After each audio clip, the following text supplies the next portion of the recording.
Well, good morning, everybody. Today is Tuesday, March 5th, 2019. I'm Tim Clepper, the managing partner of Ellsworth Advisors. We're a registered investment advisor located here in Hudson, Ohio.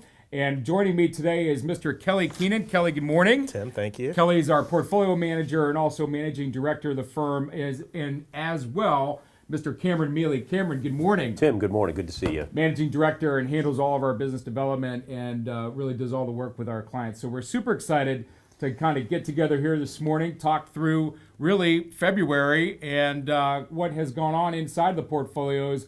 And to do that is Kelly Kuennen. Kelly, good morning. Thank you, Tim. And it's been a long time since you've been on a while. call It's with great us. to be back. Yeah, it's great Good to have you back. Thank you. Excited. Our last call was only a couple weeks ago, so we kind of want to get on track.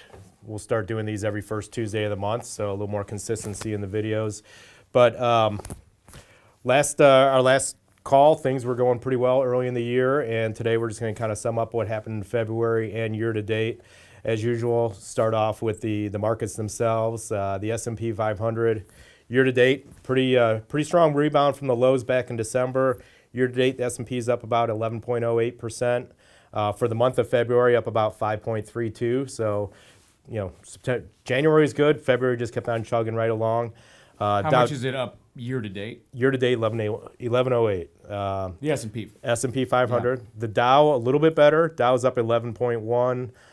For the month, 5.66, so a little stronger month for the Dow. So a lot of the pain that people felt last year at the end of the year, they've made a lot of that back, if not all of it. Absolutely. So the lows came in on December 24th. Mm-hmm. The markets rallied back about 20%. Yeah. So we're basically at the highs that we saw in December. Okay. And we've kind of hit a little bit of a ceiling where we've gotten around 2,800.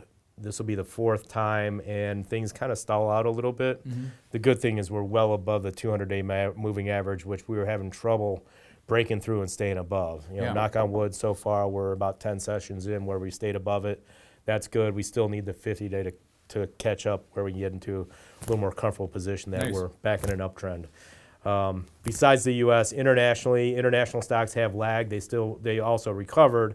Year to date, the EFA, which is developed world, that's up about 8.94%. For the month, 3.79, so definitely lagging behind the U.S. On the emerging market side, emerging markets up 8.83 for the year, 2.23 for the month of February. So definitely seeing outperformance in the U.S., which makes sense. The U.S. economy is basically driving the world at this point. We have a lot of weakness in Europe. China's been soft, so the U.S. is carrying the water. From a portfolio standpoint, growth with income portfolio, we talked about last time how I've kind of de-risked that, but we still have a decent amount of equity exposure. Year to date, we're up right around 8% for the year. For the month, about 2.5%. So based on the amount of equities we have in there, that's performing the way it should be. Price potential, up about 9% year to date, so that's lagged a little bit. Last month, only up about 2.5%. And really, two positions hurt us. We had some disappointing earnings came in from Bookings Holdings, which was up a lot. So in general, we still made money in that stock, but we basically gave a lot of it back in the last week or so. Here, these last couple of months. It was up, and we, like I said, we gave a nice chunk of that back, but we still like the fundamental story there. I mean, they're in a great business, huge margins. They're basically the old price line. I know, yeah. Great. So it's good business, and you know what? Hey, it's a one quarter earnings, not a big deal.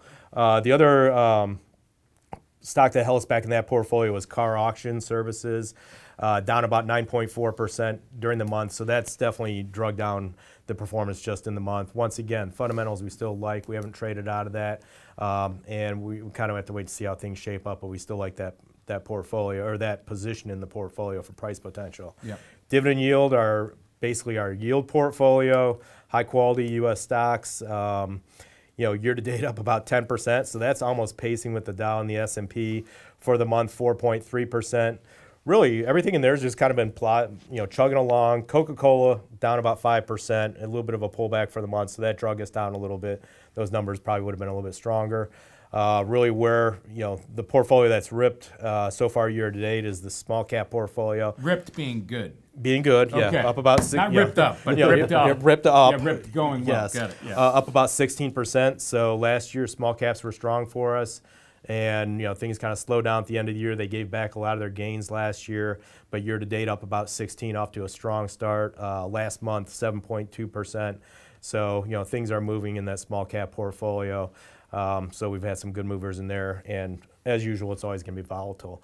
So that's kind of where we're at. Things kind of performing the way we would expect. Well, good job. With a quality bias. And I think, kick it over to Cam with some of the economic highlights. Yeah, thanks. Cameron, economic highlights. Thanks, Kelly. Thanks, Tim. And for all of our clients out there, we have a very special birthday to announce.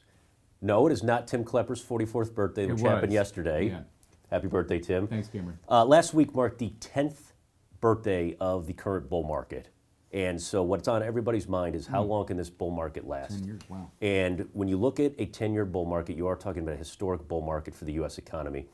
But an interesting fact is Australia is currently in their 25th year of a bull market. So just because a bull market goes on for a while doesn't mean it has to end. That being said, we are cautiously optimistic that the U.S. economy continues to be strong. Most of you have seen the headline, but GDP for the fourth quarter was at 2.6% annual rate. That is below President Trump's goal of 3%. But economists also say that about 30 basis points, there's about a 30 basis point loss in GDP because of the government shutdown in the fourth quarter. So you add that 30 basis points in, you're right there at 2.9%. That's very strong growth for an economy as large as ours. The U.S. economy today is $20 trillion. That's 31% of the world economy. So law of large numbers say moving a big old economy like that is not easy. So, growth above 2%. That's a big economy. Growth above 2%. And we're happy to be here. And we're happy to be here. Is a very, very strong growth rate. Now, we do expect to see some slowdown. The Fed is seeing slowdown. All of the major economic indicators are seeing a bit of a slowdown. For example, the consensus for real GDP in 2019 is to slow from approximately 2.9% adjusted for that government shutdown in 2018 to 2.7% in 2019, then to slow to a further 2.2% in 2020. So all of the indicators definitely say that the U.S. economy is slowing. It still remains extremely strong, but we've got a lot of political uncertainty, a lot of labor shortages, mounting debt, and certainly a significant slowdown in both Europe and Asia. I think what's interesting to see is that China yesterday announced that they're implementing a new stimulus package. And for anybody who keeps track of international markets, you'll remember even 2 years ago, the Chinese economy was growing at 10% per year. They're now expecting growth of 6 to 6.5%.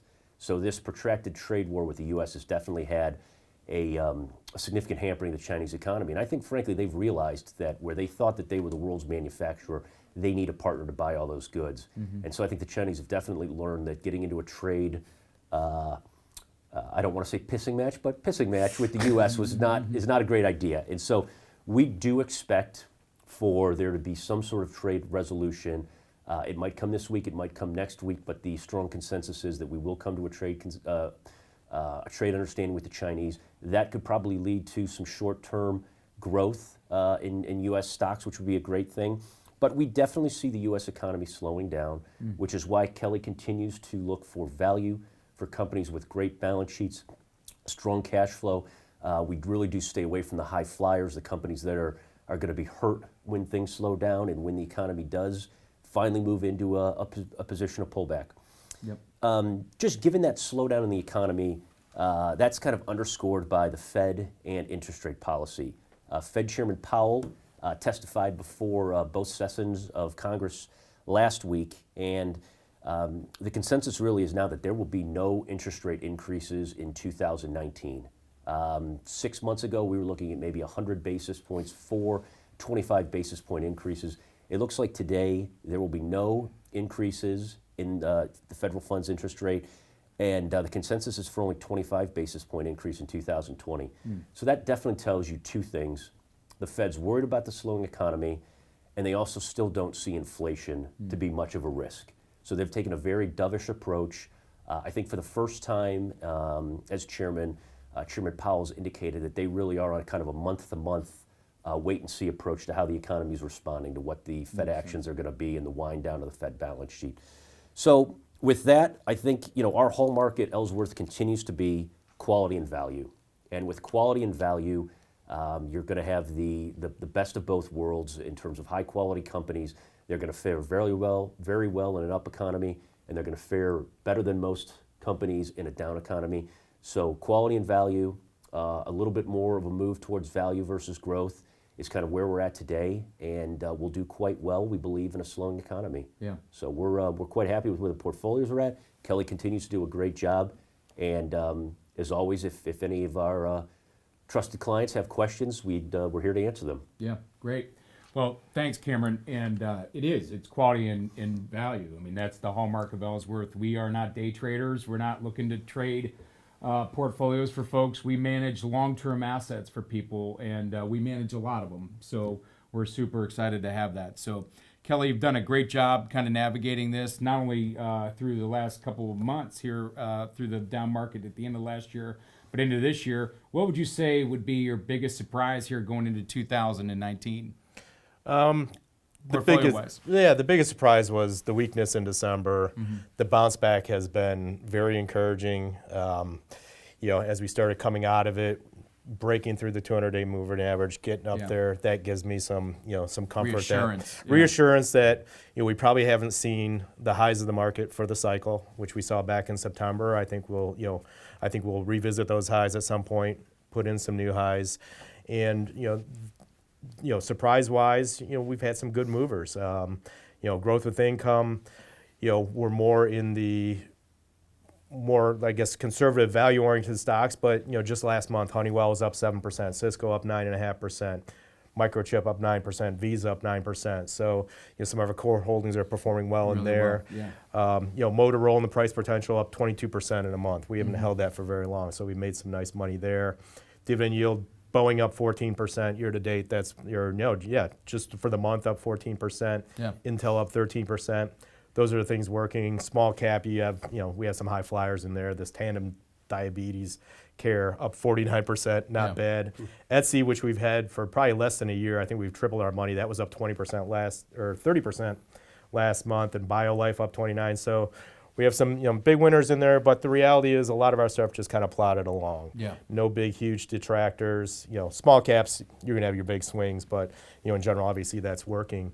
So the key is quality stocks, and then on the bond side, basically sticking, kind of that quality again. Yeah. Government obligations, basically short-term treasuries or intermediate-term treasuries, and then for where taxes make sense, the municipal space is really what kind of keeping it simple is the key. We have some gold exposure, we have some commodity exposure, not a lot, but we want to keep it simple, quality going into this last phase of the economic cycle. Yeah, good. Well, thanks, Kelly. Kelly, thanks. No problem. Awesome stuff. Cameron, thank you. Good to be here. Yeah, thank you, everybody. We're going to continue to do this. We think this is a great way for us to get our message out, and we appreciate your time. We appreciate the fact that you trust us with your assets. You trust us with your relationship, and I think the reality is we're all really honored to be in that situation to be your trusted advisors here at Ellsworth. So with that, we'll see you guys here in April. It'll be here before we know it, and have a great month, everybody. And we'll talk to you soon. Thank you. Thank you.